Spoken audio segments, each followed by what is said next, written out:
Apakah orang meninggal itu sadar bahwa dirinya sudah mati? Al-Quran pemberi syafaat di alam kubur. 1. Orang yang mati. Awalnya tidak menyadari bahwa dirinya mati. Dia merasa dirinya sedang bermimpi. Mati. Dia melihat dirinya ditangisi, dimandikan, dikafani, disolati, hingga diturunkan ke dalam kubur. Dia merasa dirinya sedang bermimpi saat dirinya ditimbun tanah. Dia berteriak, teriak tapi tidak ada yang mendengar teriakannya. 2. Beberapa waktu kemudian. 3. Saat semua sudah pulang, meninggalkannya sendirian di bawah tanah.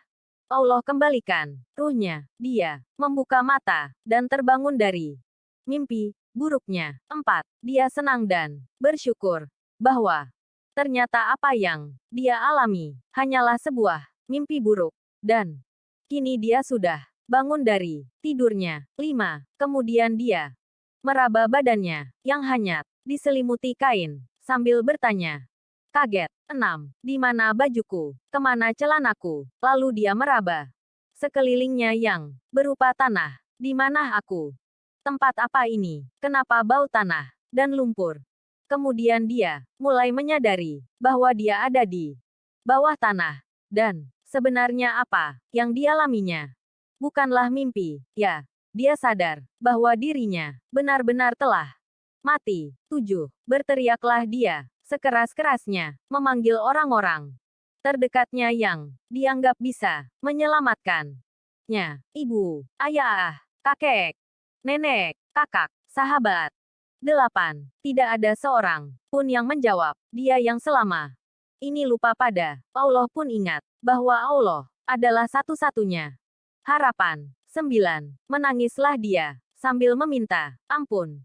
10. Ya Allah, ya Allah, ampuni aku ya Allah. 11. Dia berteriak dalam ketakutan yang luar biasa, yang belum pernah dirasakan sebelumnya sepanjang hidupnya. 12. Jika dia orang baik, maka muncullah dua malaikat dengan wajah tersenyum, akan mendudukkannya dan menenangkannya, menghiburnya, dan melayaninya dengan pelayanan yang terbaik. 13. Jika dia orang buruk, maka dua malaikat akan menambah ketakutannya dan akan menyiksanya sesuai keburukannya. 14. Pertolongan Al-Quran di alam kubur. 15. Dari Sayyidina Said bin Sulaimra.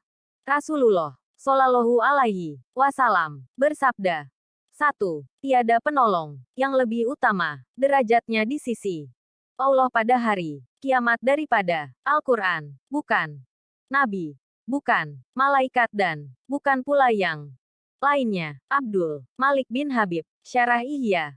2. Al-Bazar meriwayatkan dalam kitab La'ali Masnunah bahwa jika seseorang mati, meninggal dunia, ketika orang-orang sibuk dengan kain kafan dan persiapan pengebumian di rumahnya, tiba-tiba seseorang yang sangat tampan berdiri di kepala mayat. Ketika kain kafan mulai dipakaikan, dia berada di antara dada dan kain kafan. 16. Setelah dikuburkan dan orang-orang mulai meninggalkannya, datanglah dua malaikat, yaitu malaikat Munkar dan Nakir yang berusaha memisahkan orang tampan itu dari mayat agar memudahkan tanya jawab. 17. Tetapi si tampan itu berkata, ia adalah sahabat karibku. Dalam keadaan begemen pun aku tidak akan meninggalkannya. Jika kalian ditugaskan untuk bertanya kepadanya, lakukanlah pekerjaan kalian. Aku tidak akan berpisah dari orang ini sehingga ia dimasukkan ke dalam surga. 18.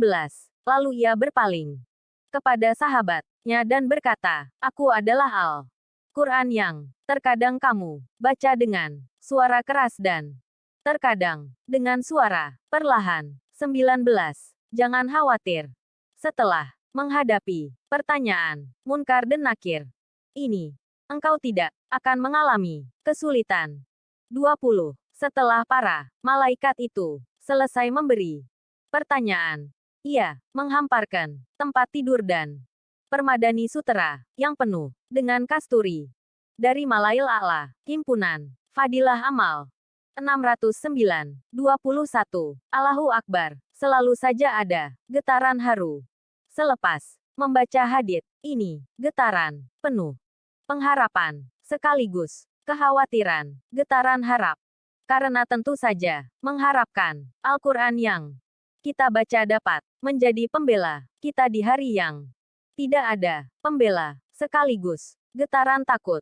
Kalau-kalau Al-Quran akan menuntut kita. 22. Banyak riwayat yang menerangkan bahwa Al-Quran adalah pemberi syafaat yang pasti dikabulkan Allah Subhanahu wa Ta'ala. 23. Ya Allah, ampunilah dosaku, dosa ibu, bapakku, keluargaku, saudaraku dan seluruh kaum muslimin. Ya Allah, jangan Engkau cabut nyawa kami saat tubuh kami tak pantas berada di surgamu. Amin.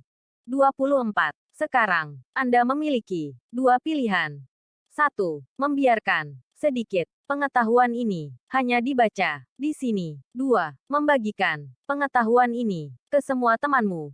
Insya Allah bermanfaat dan akan menjadi pahala bagimu. Amin. 25. Siapakah sahabatku selama di alam kubur? Dialah Al-Quranul Karim. Semoga bermanfaat bagi yang mau mengamalkannya. Yuk sebarkan postingan ini. Semoga menjadi ladang amal jariah buat kamu dan orang lain. Semoga bermanfaat. Free Tech, Safe, dan Sare.